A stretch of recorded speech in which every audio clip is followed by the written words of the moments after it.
नमस्कार, रेशूज किचनमध्ये आपल्या सर्वांचं खूप खूप मनापासून स्वागत. आज आपण गव्हाच्या पिठामध्ये गूळ घालून मस्त पौष्टिक व खुसखुशीत अशी रेसिपी बनवणार आहोत, जी लहानांपासून मोठ्यांपर्यंत अगदी सर्वांना आवडेल. चला तर मग रेसिपीला सुरुवात करूया. त्यासाठी सर्वात आधी इथे एक बाउल घेऊया व यामध्ये आता अर्धी वाटी गूळ घालायचा. त्यानंतर यामध्ये अर्धी वाटी गरम पाणी ओतायचं व एका चमच्याने हे थोडंसं ढवळून घ्यायचं, म्हणजे गूळ यामध्ये विरघळला जातो. तर इथे मी काळा गूळ वापरलेला आहे, कारण तो केमिकल विरहित असतो.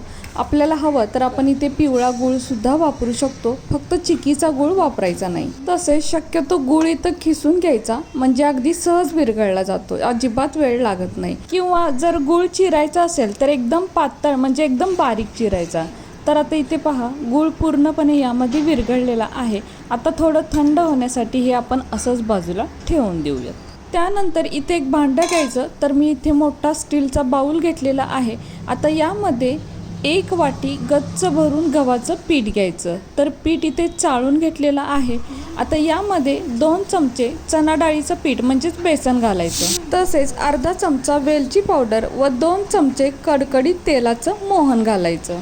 तसेच चवीपुरते म्हणजे अगदी पाव चमचा मीठ घालायचं. आता घातलेलं सर्व साहित्य एकत्र चांगलं मिक्स करायचं. पण आपण यामध्ये कडकडीत तेलाचं मोहन घातलेलं आहे, त्यामुळे जर हाताला सहन होत नसेल तर सुरुवातीला असा चमचा वापरून सर्व साहित्य थोडं मिक्स करून घ्यायचं व यानंतर मोहन थोडंसं कोमट झाल्यानंतर आपण हाताने ते चांगलं मिक्स करून घ्यायचं, म्हणजे सर्व पिठाला हे मोहन चांगलं लागलं पाहिजे. त्यामुळे आपला हा पदार्थ तेलकट न होता छान खुसखुशीत असा तयार होतो. तर आता हे पहा, अशा पद्धतीने पीठ चांगलं चोळून घ्यायचं, म्हणजे मोहन पिठाला चांगलं लागतं. आता इथे पीठ पाहू शकताय, थोडंसं भुसभुशीत झालेलं आहे. तर या पिठाचा असा मुटका करून पाहायचा. तर हे पहा, पिठाचा मुटका तयार होतो, म्हणजे घातलेलं तेलाचं मोहन या पिठामध्ये चांगलं मिक्स झालेलं आहे. आता यानंतर पाण्यामध्ये आपण गूळ विरघळून ठेवला होता ते मिश्रण या पिठामध्ये ओतायचं आणि हे सुद्धा या पिठामध्ये चांगलं मिक्स करून घ्यायचं. तर सुरुवातीला हे खूप पातळ, म्हणजे सैल झालं असं वाटेल, पण आपल्याला यामध्ये अजून गव्हाचं पीठ मिक्स करायचं आहे. त्यामुळे सुरुवातीला हे मिश्रण या पिठामध्ये चांगलं मिक्स करून घ्यायचं, म्हणजे गुठळ्या वगैरे होऊ द्यायच्या नाहीत व लागेल तसंच आपल्याला इथे गव्हाचं पीठ मिक्स करायचं आहे. तर आता बघू शकता, हे मिश्रण या पिठामध्ये मिक्स झालेलं आहे. तर आपल्याला हे थोडंसं पातळ वाटतंय, तर मी इथे अर्धी वाटी अजून गव्हाचं पीठ घेतलेलं होतं, त्यातलंही थोडंसंच मी यामध्ये ओतलेलं आहे. तर अशाच पद्धतीने थोडं थोडं पीठ मिक्स करूनच हे चांगलं मळून घ्यायचं. यामध्ये आपण चण्याचं पीठ म्हणजे बेसन वापरलेलं आहे, यामुळे पदार्थाला खूप छान चव येते. तसेच जी आपण वेलची पावडर घातलेली आहे ती अगदी ऑप्शनल आहे, आवडत नसल्यास नाही वापरली तरीही चालेल, पण वेलची पावडर वापरल्यामुळे पदार्थाला खूप चांगला स्वाद येतो. त्यामुळे आवडत असल्यास वेलची पावडर आवर्जून वापरावी. तर आता इथे आपलं पीठसुद्धा मळून झालेलं आहे. तर बघू शकताय, असं घट्टसर पीठ आपल्याला हवं आहे. तर हे पीठ मळण्यासाठी मला अजून जे अर्धी वाटी पीठ घेतलं होतं त्यातलं 2 चमचे पीठ बाकी राहिलेलं आहे. तर असं पीठ होईपर्यंत आपल्याला मळायचं आहे. आता यावरती झाकण ठेवून 1-2 मिनटासाठी हे आपण असंच बाजूला ठेवून देऊयात. तर 1-2 मिनटांनी आपण हे मळलेलं पीठ पाहूया. तर हे आता चांगलं मुरलेलं आहे. आता यानंतर इथे एक पोळपाट लाटणं घ्यायचं, तसेच थोडंसं गव्हाचं कोरडं पीठसुद्धा घ्यायचं, सोबतच मळून ठेवलेलं पीठसुद्धा घ्यायचं व या पिठातलं आता थोडंसं पीठ घ्यायचं व याचा एक गोळा बनवायचा. तर पीठ पहा, अगदी मस्त इथे तयार झालेलं आहे. आता याचा गोळा बनवून झाल्यानंतर हा आपण लाटून घेऊयात. तर आता आपल्या लक्षात आलंच असेल की आपण इथे कोणती रेसिपी बनवत आहोत. तर आता आषाढ आहे, तर आपण आषाढ तळण्यासाठी गव्हाच्या पिठाच्या खुसखुशीत कापण्या बनवत आहोत. तर आता पहा, गोळा थोडासा लाटून झालेला आहे. आता गरज वाटल्यास यावरती थोडंसं कोरडं गव्हाचं पीठ लावायचं व पुन्हा गोळा लाटून घ्यायचा, म्हणजे याची चपाती बनवायची. तर चपाती लाटून झाल्यानंतर कापण्या खुसखुशीत बनण्यासाठी इथे आपण एक ट्रिक वापरणार आहोत. तर काय करायचं, यावरती थोडेसे तेलाचे थेंब सोडायचे, म्हणजे थोडंसं तेल लावून घ्यायचं. तेलाऐवजी आपण तुपाचा वापर केला तरीही चालेल व यावरती पुन्हा थोडंसं गव्हाचं कोरडं पीठसुद्धा लावायचं. तर हे सुद्धा हाताने थोडंसं पसरून घ्यायचं. तर खूप पीठ इथे लावायचं नाही, अगदी थोडंसंच पीठ आपल्याला इथे लावून घ्यायचं आहे. यानंतर ही चपाती आपल्याला अशा पद्धतीने फोल्ड करून घ्यायची आहे। तर जसं मी व्हिडिओमध्ये दाखवते अगदी अशाच पद्धतीने ही चपाती फोल्ड करून घ्यायची। तर हे पहा, यामुळे या कापण्यांना छान असे लेयर पडतात आणि कापण्यासुद्धा मस्त खुसखुशीत तयार होतात। आता ही घडी आपल्याला अशीच लाटून घ्यायची आहे। तर शक्यतो गोल आकारात लाटण्याचा प्रयत्न करावा किंवा चौकोनी लाटली तरीही चालेल। तर पीठ घट्ट मळल्यामुळे तसेच ही घडी घातल्यामुळे आणि तेलाचं मोहन या तिन्हांमुळे ह्या कापण्या अगदी खुसखुशीत तयार होतात। ज्यांना कापण्या खुसखुशीत नको आहे त्यांनी पीठ थोडंसं पातळ मळलं आणि घडी न घालता असंच लाटून घेतलं तरीही चालेल, कापण्या अगदी मऊसूत तयार होतात। आता शक्यतो ही चपाती पातळ लाटून घ्यायची। तर इथे मी चपाती इतकीच लाटलेली आहे, म्हणजे कापण्यासुद्धा छान खुसखुशीत तयार होतात।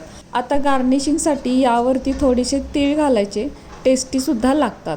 तीळ असे पसरून घेतल्यानंतर यावरती लाटण्याने लाटून घ्यायचे, म्हणजे तीळ या चपातीला चांगले बसतात। तळताना तेलामध्ये जास्त पडत नाहीत। इथे खसखसच्या ऐवजी तीळ वापरले तरीही चालेल किंवा काहीही वापरलं नाही म्हणजे असंच प्लेन ठेवलं तरीही चालेल। आता यानंतर सुरीने याच्या आपण वड्या पाडून घेऊयात। तर आपल्याला जशा आकाराच्या वड्या पाडायच्या आहेत तसा आपण आकार याला देऊ शकतो, म्हणजे चौकोनी किंवा डायमंड शेप। तसेच लहान किंवा मोठ्या जशा आपल्याला या कट करून घ्यायच्या आहेत तशा आपण या कट करून घेऊ शकतो।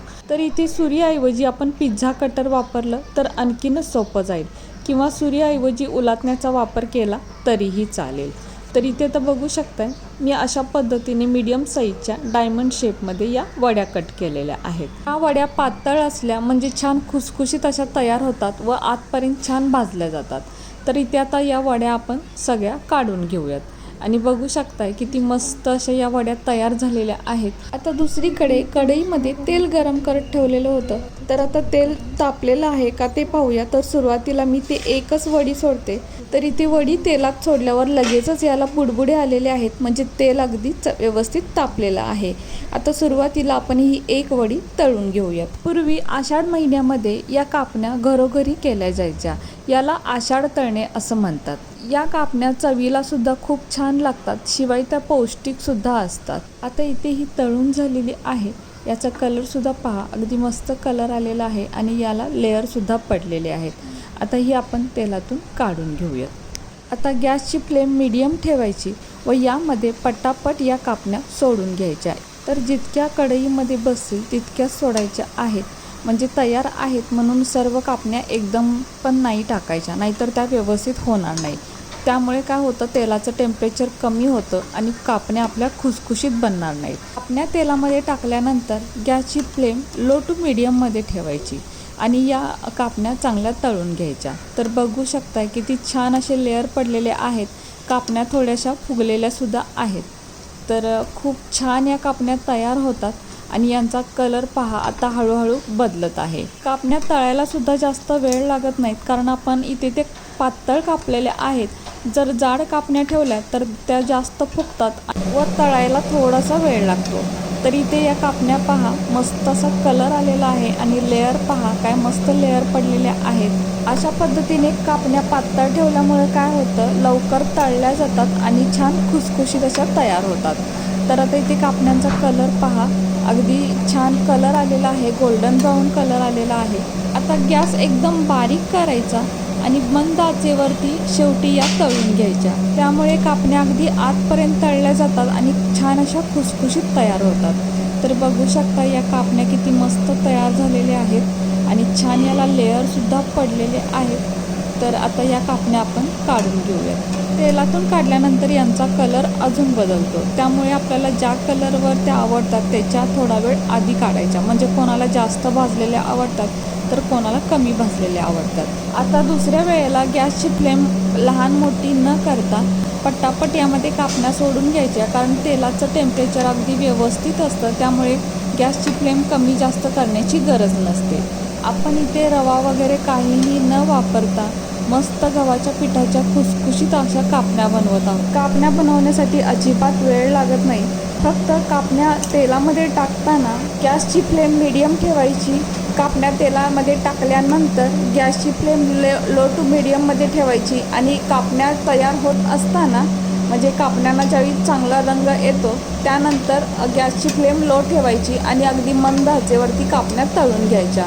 जर सुरुवातीला गॅसची फ्लेम एकदम हाय केली तर या कापण्या कडक होऊ शकतात. तर आता बघू शकताय इथे आपल्या या कापण्या तयार झालेल्या आहेत आणि प्रत्येक कापण्याला छान लेअरसुद्धा आलेले आहेत आणि तेलामध्ये बघू शकताय खसखस जास्त पडलेली दिसत नाही, म्हणजे खसखससुद्धा यावरती छान बसलेली आहे.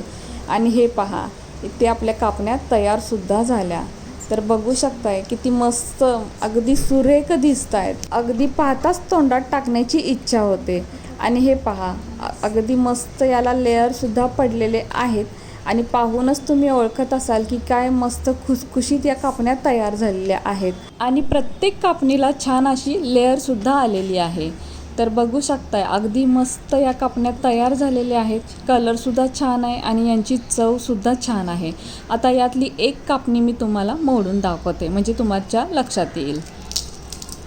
तर आवाजावरूनच तुम्हाला ओळखलं असेल की कापणी किती खुसखुशीत झालेली आहे. तरी या कापण्या अजून थोड्या कोमट आहेत, थंड झाल्यानंतर अजून छान खुसखुशीतपणा येतो. आणि बघू शकता अजिबात तेलकट झालेल्या नाहीत आणि चवीला अगदी एक नंबर, अगदी परफेक्ट प्रमाण आहे. हे खूप छान तयार झालेले आहेत. तुम्ही एकदा नक्की करून पहा. तुम्ही दरवर्षी या पद्धतीने कराल, इतकी मस्त या कापण्या तयार झालेल्या आहेत. अगदी लहान मुलांपासून मोठ्यांपर्यंत सगळे आवडीने मागून खातील, इतक्या मस्त या कापण्या तयार होतात आणि अगदी कमी वेळेत बनतात, कमी साहित्यात बनतात. चवीला तर अगदी भन्नाट आहेत आणि मस्त पौष्टिक आणि खुसखुशीत अशा तयार होतात. तर कशी वाटली तुम्हाला ही आजची रेसिपी जर तुम्हाला आवडली असेल तर आपल्या माणसांसोबत नक्की शेअर करा.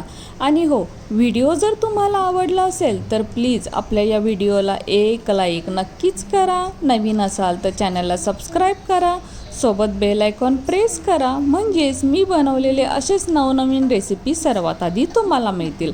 आता पुन्हा भेटू अशाच एका नवीन रेसिपीसोबत.